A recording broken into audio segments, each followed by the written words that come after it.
Welcome to the Optimized Paleo podcast by Paleovalley, where you'll discover groundbreaking tips and strategies straight from the mouths of experts in the field of health and wellness that you can apply right away to cultivate the vibrant health you deserve. We'll be your hosts. I'm Chaz Smith, along with my amazing wife, Autumn Smith, and we can't wait to help you take your health and life to a whole new level. In addition to this podcast, we're also the co-founders of Paleovally, a company we founded to create unique products that always prioritize your health over our profit. Our mission is to bring nutrient density back to the forefront by creating whole food products teeming with the most nutrient-rich foods while also eliminating problematic ingredients such as refined sugar, gluten, grains, and soy. We have a growing line of nourishing products that we think you'll love, including our award-winning 100% grass-fed beef sticks with probiotics in 4 delicious flavors, our organic super greens powder, the only superfood powder on the market containing 19 superfoods and absolutely no potentially harmful cereal grasses, our grass-fed organ complex, and our Paleovalley superfood bars with grass-fed collagen protein that are really low in natural sugar, yet bursting with flavor. Come on over and visit us at paleovalley.com.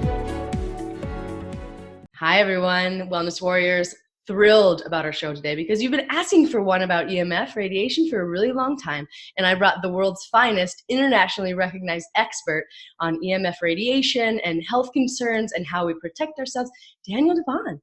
So welcome to the show, Daniel. Autumn, thanks so much for inviting me. I really appreciate it, and I look forward to chatting with you. Go anywhere you'd like. I'm excited to go wherever you would like to go. Okay, amazing. And if you've been listening to the show, you know we're going to start with some personal questions. So it's just going to be 2 personal questions really quick. The first of which is simple. What did you eat for breakfast, Daniel? This is a food show. People like to know. Well, I actually eat organic cereal, believe it or not. Okay. What brand? I don't remember which ones. It was you remember the old Chex Mix? Well, there's an organic version of that, and I just loved it when I was a kid. So now I buy that. I forget who the manufacturer is. Oh, that's amazing. We're actually working on a cereal right now that we put collagen into and like sneak nutrients in. So you can find really good stuff these days, which is really cool. Isn't it awesome? It's a special time, I know, because I want my kid to eat healthfully, but it's not that hard because there's so much competition, and it's a beautiful time. Okay, second question, Daniel. What was the best day for you this year? The best day for me this year? When holidays were over. Yeah, I think a lot of us can relate to that. So, well said. Okay, cool. So there we go. That's a good personal taste we got. Okay, so now we want to talk about a little bit about your personal story. So what made you so excited about EMF radiation and spreading this super important message? You know, it's an interesting story. I actually ran technical laboratories and wrote standards in the telecommunications business for years and years and years. And I had basically retired 10 years ago or so at a very, very young age. And my boys were visiting us, and they're adult men, and they had laptops on their lap. And my wife says, when she's watching them work on it, on their laptops, she said, "That can't be good for you. I want grandchildren." So, of course, she's not a scientific lady. She had this intuition, though, that said, that can't be good for you. And I said, look, I know this technology quite well. I've been dealing with it for years and years, and I don't think there can be any concern whatsoever for this stuff. But I said, let me look into it a little bit. Maybe I got it wrong. And what was really interesting at that time is there was so much evidence in the scientific community that there were dangers, including for the male.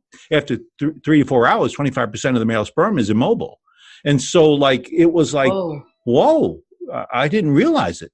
Wow. So I went and tried to buy a product for my sons to use, and I couldn't find anything. So I built one. I was a mechanical engineer by trade. When I worked for the Bell System, I was a mechanical engineer. So I said, I'll build you something. And so I started in the industry basically by trying to protect my kids.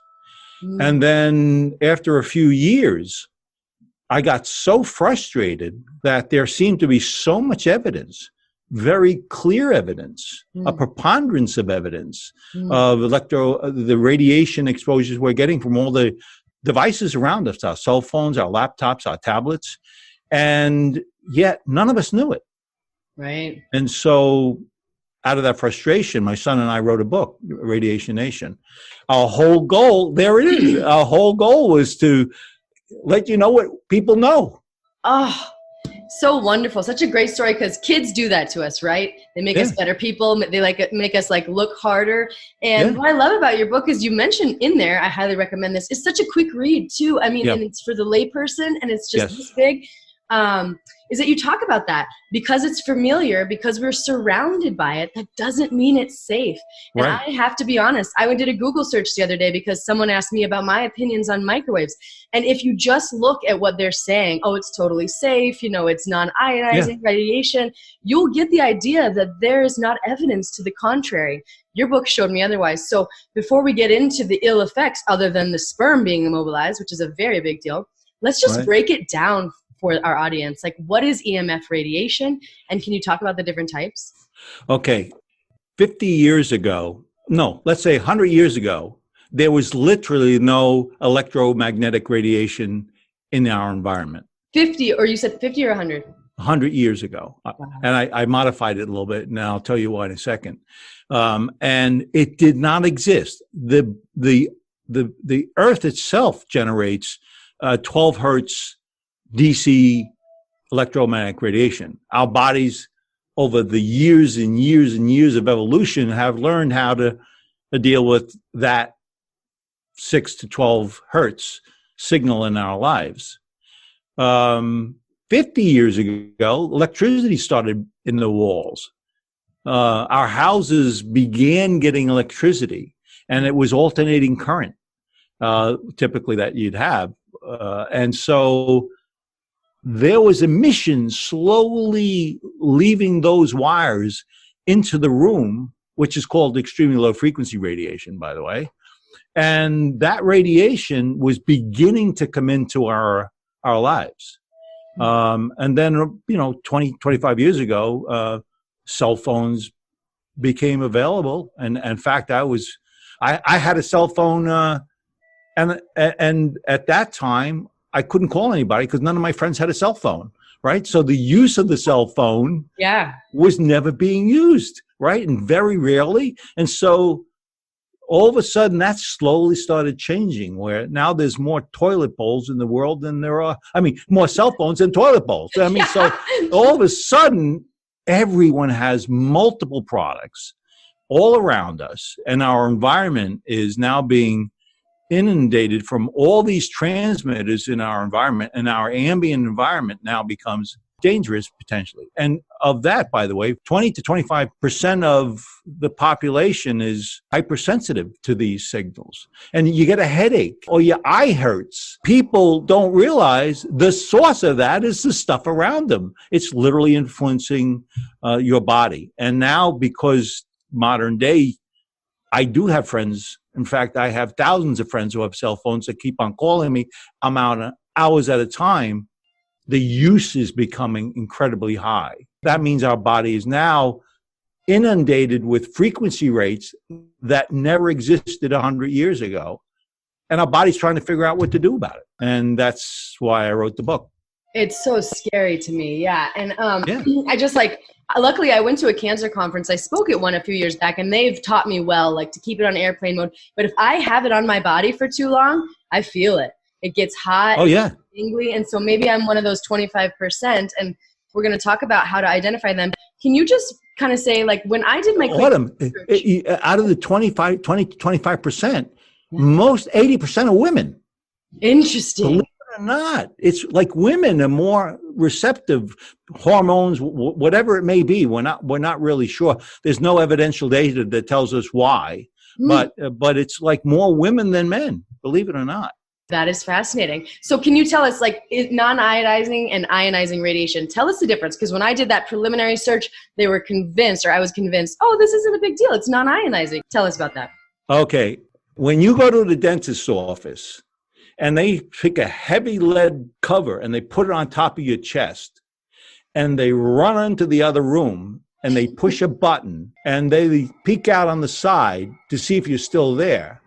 That's ionized radiation. That's X-rays, gamma rays. All the very, very high frequency rates are ionized radiation. What ionized means is that when that radiating signal hits your cell, it's strong enough to take the electron, knock it out of its orbit, and charge the electron.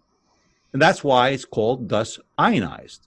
So it's powerful enough to disrupt the cell's orbiting functions and that's why you get cancer. It mutates the cell, you have DNA damaged cells as a result of that. So that's the mechanics of ionized. Non-ionized is everything else below it. The light in your room from the sun, that's actually electromagnetic radiation, believe it or not. And when you go to the beach and you put suntan lotion, you're actually trying to shield ultraviolet light, which is where the cusp is between ionized and non-ionized. So believe it or not, when you get a cancer at the ultraviolet level, that's from light. It's not from a X-ray, so it's much lower. So everything below that is radio frequency stuff, extremely low frequency stuff, which we just mentioned about before. And it's the microwave range. RF, radio frequency stuff, is RF. Radio frequency stuff is microwave stuff. So what does a microwave do? You have a signal that from a cell phone is somewhere between 1 and 2 gigahertz. Your microwave oven is at 2.3 gigahertz. When you take a piece of meat and put it into an oven, it heats up the water between the cells, and the cells begin oscillating. They heat up and they cook your meat. Well, guess what? That's the same frequency rate of a cell phone, of your Wi-Fi. And so it heats up your body as a result of that. Now, the power levels are much less, but also durations of time are much longer. So there is clear evidence, as we'll talk later, that a non-ionized signal can be just as dangerous as an ionized signal, but the way it damages the cell is different. The way it damages the cell in non-ionizing, it keeps on hitting the cell, The membrane says, stop, but it can't stop. So what it does is allows calcium to penetrate the cell. And as a result of that calcium penetration, there's chemical stuff that goes on that mutates the cell and DNA damages the cell. Same end result, different mechanics in breaking it down.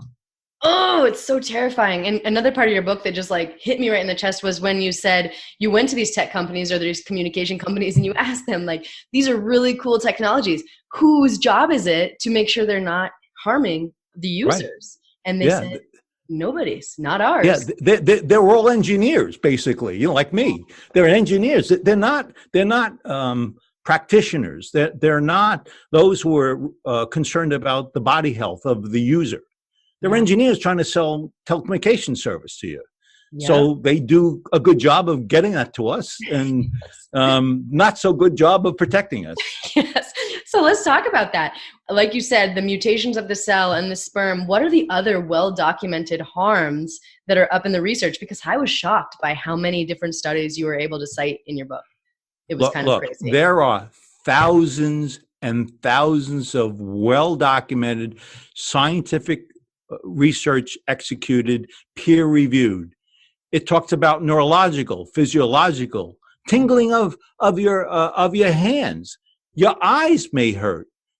Tendinitis is also linked to it. Headaches, insomnia, burning sensations, allergy, flu-like symptoms, concentration. It goes on endlessly, on and on and on about how it exhibits itself in our bodies. And by the way, that's not terribly surprising, because if you think about environmental influences in our body, it's the food you eat, it's the environment you're in, if it's hot, if it's cold outside the room, it interacts with the body. The body's just interacting with the energy that's being hit that's hitting the body, and it's going with stuff we already know about: dizziness, the depression, all those kinds of things.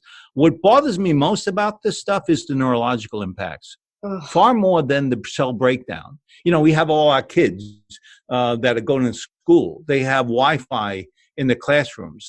They're using it 7 hours a day, 5 days a week. The exposures you didn't have when you went to school. Certainly, I never had when I went to school. It didn't exist. Yeah, and I'm terrified. Yeah, I actually wrote an article probably 8 years ago. I call it "Guns in the Classroom." It's literally true that microwave warfare has existed for years and years and years, and so they knew if they had an amplitude of a signal at a frequency rate of 5 gigahertz, they would know your eye would hurt as a result of it. So these kinds of things have existed a long time. And now we have it in the classroom, and we really don't know the result. There was a biochemist 30-some years ago. He said, it's not the eggs that's killing you. It's the trans fats you're cooking your French fries in that's causing the problems. It took 30 years before it was banned. It was banned last year, as you may know. Yeah. It took that long of experience with this stuff to know that it's dangerous. I know, and that's why I'm so glad you're here and so glad you're so passionate and created this amazing book that you can just read in like a day. And some stats that I learned that I just want to throw out there because you did a great job of covering, but all of the risks, but like the National Toxicology Program study showing that brain cancer, certain kinds of brain cancer are on the rise when you hold your cell phones. Miscarriage, there was a 2013 study, 6-time increased risk. And then a Stanford study that showed kids who had the greatest exposure, 69% increased risk in obesity. These are big deals. And I just wanted to kind of keep on your radar. Yeah. Yeah. In San Francisco a few years ago, a MD gave a bunch of women who were in their first trimester a meter and said, go anywhere you want and register where you go with the levels of exposure you're under. And long story short, he found that at high exposures in an environment, everyday environment, high exposures, you were 3 times more likely to have miscarriage in the first trimester. It was like, it's scary stuff. We just don't know about it. Right. So whose job is it? You talk about this in your book. Whose job is it to keep these regulations up to par? And why aren't they doing it? Be honest with you, it's your job because no one else is doing it. Yeah. It has become our job. It's become our job. Yeah. I mean, if you're a mom, you better go worry about your kids because the FCC is not going to worry about it so much. Right. Today, all funding for electromagnetic radiation research in the U.S. stopped about 15 years ago, 20 years ago. And there is literally none that's supported by funds from the government, except for the NTP. And I'll go back to the NTP because it's important to know that detail. And so we had this clear evidence that there can be an exposure that can be linked to serious problems. NTP, I'll get to it now. NTP is statistically significant. What was really important about it was, this is what I tell the story. If I take 1,000 kids, if I take 10,000 kids and put them in one room and I radiate them all day, and I take 10,000 kids and pretend I radiate them, and then I compare 2 populations of 10,000 and see who dies over those 10 years from cancer, then scientific research the general population would see statistically significant study work to guarantee that they're going to get cancer. So populations are very important in research data. Yeah. And so NTP, by the way, was where it was an epidemiology study. They took like 10,000 very large populations. They took the thermal impact, which we talked about before, the microwave thermal impact, and all they looked for was biological impacts. And as you were pointing out, the frontal lobe was where they found cancers, and in the heart they found cancerous tumor. So is statistically significant, which means that's why we should pay attention to it, because epidemiology has been used for 100 years as the prelude to understanding the problems in our bodies. Right. Okay. And I hope that everyone gets the book and checks out exactly what he's talking about, because like you said, if you're not looking for the right thing, you're going to miss it. And so this is a great example of that. And so can you, I'm really concerned with how we protect our children and the practical steps we can take. But first, can you just kind of outline for us some of the most common sources of EMF radiation in our lives today? Yeah. Let me go back to that question, the earlier question, because about protecting yourself and who's protecting you. Okay. The FCC is the governance body that's responsible for ensuring any technology being released, telecommunications technology being released to the marketplace. They have literally not one medical expert, not one researcher. Their only concern is about the electrical characteristics of the signal and the bandwidth they want to release to the industries. So they are the only place today where we see standards for power levels and signal levels from our technology. And their standard was in 96. And when no one used it, as I said, I had friends at 96 and no friends had a phone, so I never used it. And they've not changed those standards. So they call it a SAR standard. And so you got to watch yourself. It's sort of, you got to be really sort of watching yourself. Yeah, I love that. Oh, sorry, go ahead. No. So I wanted to say that because you were asking. The reason why I said it's you is for that reason. There are no bodies that, in my opinion, are concerned about your health.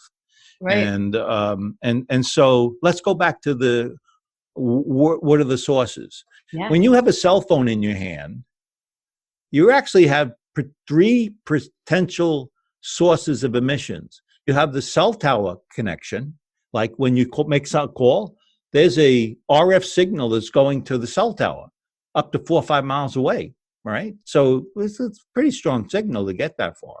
Yeah. Then you have the Wi-Fi, because you sometimes work at home with your Wi-Fi, so you have the Wi-Fi transmitter. And every time you go into your car, you want to listen to your friends through your stereo system, so you have Bluetooth on. That is 3 separate transmitters coming out of one device into your environment. And you don't even think about it, but you really do. So that's one source. When you have a cell phone on, and next to that you have your tablet, that's another transmitter. That's a Wi-Fi transmitter. Your laptop, your portable laptop, that has Bluetooth, that has Wi-Fi. Some have RF signals to the cell towers as well for remotes. So all of the devices we're using today that brings so much convenience also becomes what I refer to as a bee in a room. Yeah. That's what you want to think about. Where are all the sources? When you connect your box for TV, and it uses two-way communications, it's using Wi-Fi, and so that's a bee in the room. You have your laptop bee in the room. You have your cell phone, 3 bees in the room. All of a sudden, you have a half a dozen bees in the room, and all you're watching is TV. So you got to really be aware that all these transmitters have a potential to influence your environment. Right. So just turn them off. Yeah. I'm excited to get there. I want to share a quick story that I think will resonate with people. Like you're saying, we're studying the radiation in and of itself. The FCC is kind of doing it, but we're not layering all of these different uses for these things on top of ourselves. And another source I'm curious about your opinion on, and I know what it is from the book, but my friend said that her son developed leukemia at 2, and she remembers that the router was in his room. And she didn't understand the link at the time. We can't confirm that that's why, but it's just an interesting association there. So your routers, keep them out of your house. Microwaves were another thing that you talked about, that they're very dangerous. Did you remove yours Do you have I don't one? use a microwave. You don't use it. Okay. I didn't either. We removed it from our home. I don't have one. I don't need one. Okay. You don't have one either. And then also like your smart meters are out there. And so can you talk to us now? Let's get to the super practical stuff. What do we do to protect ourselves if we want to make the biggest like change first and then down from there? The meters. We'll talk a little bit more later if you'd like, but distance is your friend with RF signals, right? So if you have a smart meter that's put on the side of your house, side of your garage, and you have a 2-car garage, and you have the kitchen and then a bedroom, you're perfectly safe. The distance is so long away that the amplitude of the signals coming from that transmitter are very, very, very low. Yeah. Okay. So don't panic. It's no big deal. If you have a 1-car garage, it's no big deal. If you have a meter that's right outside your bedroom and your headboard is right at where the meter is, move the bed because that's serious. Okay. So it's all about knowing where the transmitters are and maybe what you can do about it. And can you call the company and have them replace it with one that doesn't have radiation? Is actually, that not possible? it depends on those meters, by the way, are like a cell phone transmitter. That's what they are, basically. So in some states, they will remove it and put a manual. Other states, they'll allow you to replace it, but they'll charge you money to have it read. Other states won't take it off. It really depends on which state you're in. It's really unbelievable. That's great. But believe it or not, more and more people are having their meters removed because, like you, who may be hypersensitive a little bit, you feel it a little bit more. Mm-hmm. And it's maybe you don't have a garage and it's on your kitchen and it bothers you when you're in the kitchen. Those kinds of things you want to try to deal with by getting it out. Okay. On routers, you mentioned routers. Yeah. Routers should be in a part of the house where you never go because they go 500 feet. So anywhere you are in the house, it's going to work. Mm-hmm. So, and you get the Wi-Fi. At night, get a little $10 timer, plug it into the wall, and have it turn off at 10 o'clock at night and turn on at 7 o'clock in the morning, and you've eliminated that bee in the room or multiple bees in the room from that little power device. Oh, I love that. Yeah, it's simple. You don't remember. Simple. And you said in your book too that not microwaves, hair dryers shouldn't be used by children. Oh, yeah. I just thought this was interesting, worth mention. Yes, hair dryers have 150 milligauss. That's a lot of emissions coming off of a device. So if your hair is short and takes 3 minutes to dry, you're great. If you have really long hair and it takes an hour, you're starting to push the envelope. That's my sister. Don't do it, sister. Okay. Cut your hair. That's the answer. Cut your hair. You'll live forever. Okay. So now to like the more personal devices that we're using. And I know you created something called the DefenderShield, and it's different than anything else that you're going to find on the market. So can you talk about why your product's different and the forms of it and how we'd use it and all of that? Because I'm an engineer, I use engineering multiples on my products that we offer. In other words, I make sure it does it, and then I triple what we do to make sure it does it. Cool. And no one in the market does that kind of stuff. I probably knew more about testing technology than the independent testing laboratories we use to verify what we do. and Amazing. But you can't trust me. You can tell. You can't trust me. So you got to go to the FCC. So you do not have a personal investment. You don't care about your children. Right. Exactly. Passionate. Yeah. Right. So we have typically independent study for all of our work, and we truly care about the designs, and we try to do the maximum we can to eliminate any of the dangers. You don't need any of my products, by the way. If you know time and distance, keep it away from you a little bit, turn it off when you're not using it. You really can manage your life by minimizing the bees in the room. And I really, truly believe that. You just have to know where they are. You don't want your baby monitor right next to your baby's head transmitting, saying he's safe. No, he's not. He's got a transmitter in his head. It's like, it's oxymoron. It's like inconsistent with good logic. I know. Just because it's around, people don't even think about it. They don't think about it. Right. Exactly. And you know what? I don't agree with your statement that we do not need your products, because my husband refuses not to put his computer in his lap. So you have a computer, right? One for your computer, one for your phone. What other products do you have? See the earbuds I'm using? Oh, really? These are the highest quality stuff you can buy. These are stereo earbuds that I built that they eliminate any emission completely. They're acoustical links, and I'm trying always to protect the brain. And so we have devices like that. We have blankets that particularly we develop for women. We have pregnancy sleeves that they can use, tablet cases they can use. We keep on going with trying to bring as many choices to the market as we can. Daniel, I'm so glad I asked this question, because I got my husband for I think it was my birthday, got me some like earbuds, because I like to dance and listen to music, but they hurt my head immediately. So you're going to change my life. I'm not surprised, because you're not the canary in the coal mine, but you're sort of like a canary in the coal mine. You actually can feel it. I can. So many people can't, but you actually feel it. It's not dangerous to you, but it's impeding, your health to a little bit where it's bothersome. So totally.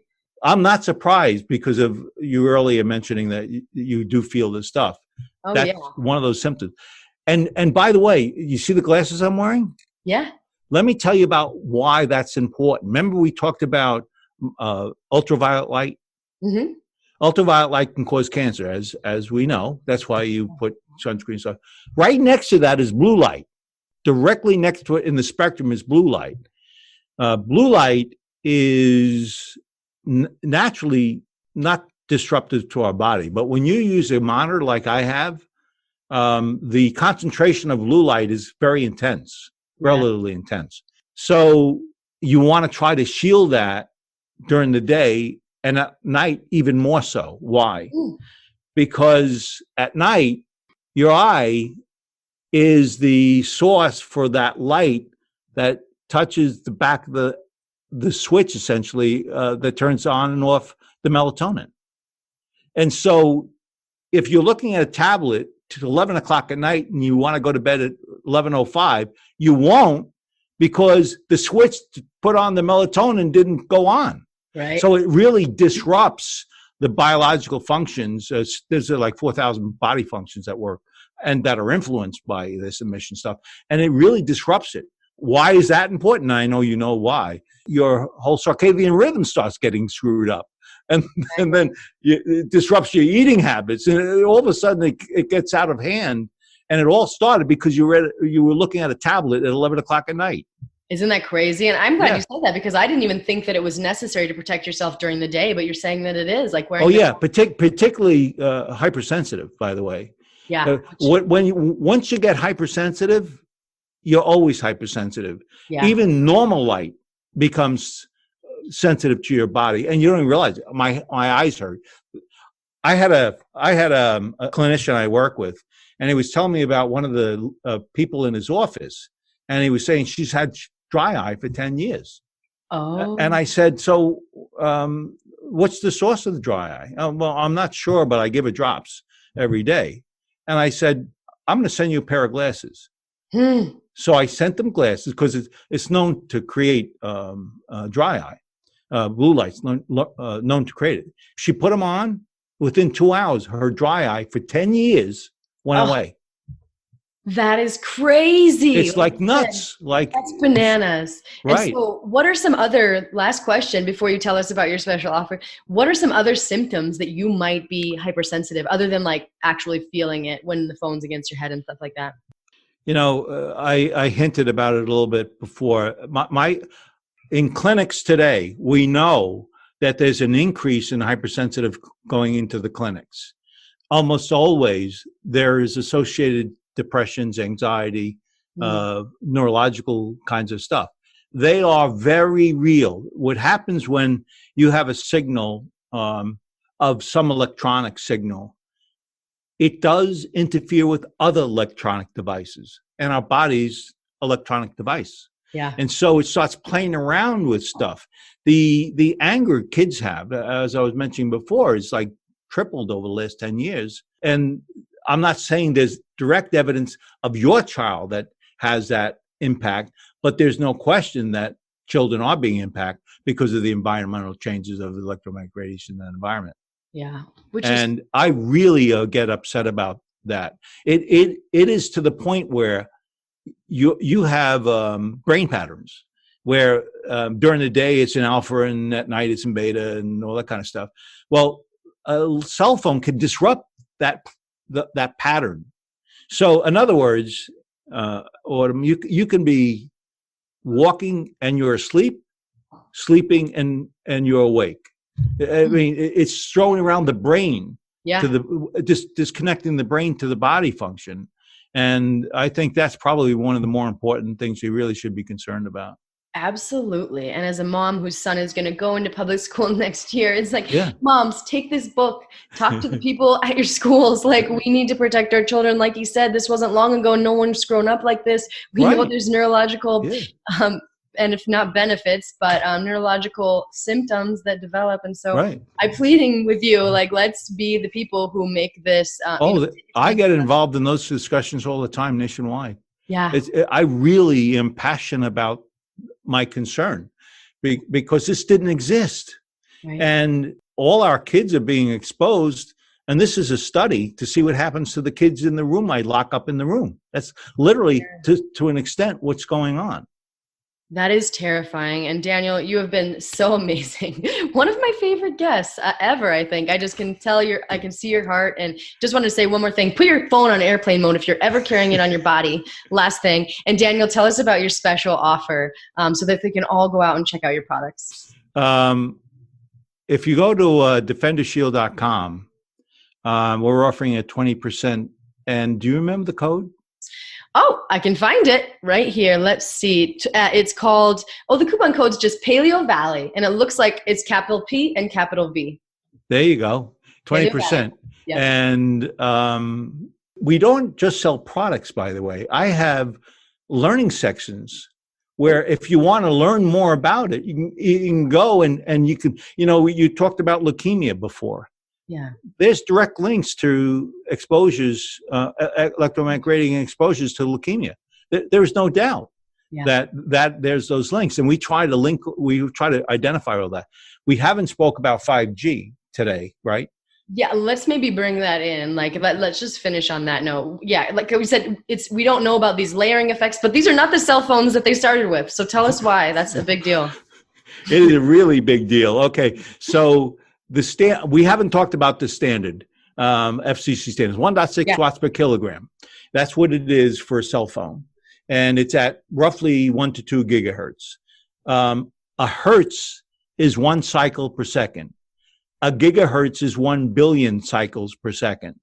The new 5G works in the mid-range, which we just spoke about, but also there's going to be cell towers, what they're called small cell towers, in front of your house. It can't transmit more than 750 feet. So every other house is going to have one of these transmitters in front. And it's 23 to 40 gigahertz, 40 billion cycles per second. Ooh. But because they're so fast, they can't go very far. So they're going to send 2 signals to your cell phone, not 1, 2. And it's going to converge on your cell phone. So you can get the really, really fast data. At 23 gigahertz, that's like really fast. We know at 20 gigahertz, it screws up your gut. Bugs like higher frequency rates. Your bacteria, your bacteria loves it. The good and the bad. So you talk about eating. And maybe someone has a leaky gut as well.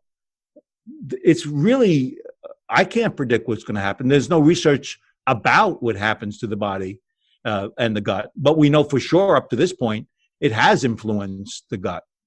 And your immune system in general is suppressed from exposures like this. 5G, they talk about that maybe being more and more concerning. So it is the next generation that brings more bees in the room, and it's totally unproven whatsoever in terms of the risk to the human using it. That is absolutely heartbreaking to me. As if we don't have enough to worry about today. Like our food supply, all the crazy things in our food it's product. like right, exactly. Be very vigilant, and like I said, but this is what I point out. You and I are not going to go take a rocket to the moon. No. We're not going to do that, right? So we got to deal with where we are. And that's why it's in your control, no one else's. Exactly. And like you said, distance and then time and then using these products, keeping yourself, airplane mode, keeping these little tablets away from kids. Right. Like we have a rule in our house, you can watch the TV, but you don't have the tablet right here in front of you unless it's like an absolute emergency. So right, exactly. You really, I'll put a little bit more detail because you read the book. When you're 1 to 2 foot, when you have a cell phone to your head directly, that's the worst case you can be in for potential danger, right? Yeah. 1 to 2 foot, 80% of that danger is gone. By 4 foot, 98% of it's gone. Wow. So simply by taking it, moving it away into the other room or 4 foot or more away, you're really pretty safe. So get it used to simple things. Yeah. At night, never have cell phones in a bedroom. Ever. Even on airplane mode? There's still emissions when you do, by the way. Okay. They ping for GPS and stuff. So I recommend not having them. I was talking with a lady on a podcast, and I told her never have these transmitters in a room. And she was being very polite. And I don't think she believed the word I said. Her husband and her have had both of their cell phones right next to the bedroom, right next to on the nightstands. About 2 weeks later, she calls me up and she said, "My husband and I are sleeping," because they moved the cell phones away from them. It disrupts the body. So that has to be a sanctuary that you don't compromise. Okay. I love it. Such practical tips, and use that 20% coupon and check out this book. Daniel, you've been amazing. Will you come back? We need a more lengthy discussion. We do. We always do. We just started, really. I know, and it's so terrible. If I didn't have something scheduled, I would talk to you all day, I think. It's been such an honor, and I know everyone got a lot out of this conversation. So if you have questions, follow-up questions, reach out to Daniel. As you can see, he's passionate about it. I'm sure that he will help you, and his products are the best on the market. So thank you again for your time, Daniel. Thanks so much for inviting me. I really do appreciate it. Thanks for listening to the Optimized Paleo podcast by Paleovalley. We hope you got a lot out of today's show and can apply these principles to your life. If you did, we would love if you would leave us a review on iTunes. When you leave a review, it helps more people find us so we can get this information to those who need it most. And if you want to transform your health in just 28 days, we'd love for you to try our brand new program, Radiate in 28, written by our very own holistic nutritionist, certified psychology of eating coach, former celebrity fitness trainer, and my wife, Autumn Smith. Go visit radiatein28.com right now, and we'll ship you the Quick Start book for free. All we ask is that you chip in a few bucks to help cover the cost of shipping, and we'll cover the cost of your book. And above all else, please remember, we're here to serve you. So if you have comments or questions or suggestions for the show, please reach out to me at autumn@paleovalley.com. Thanks for listening.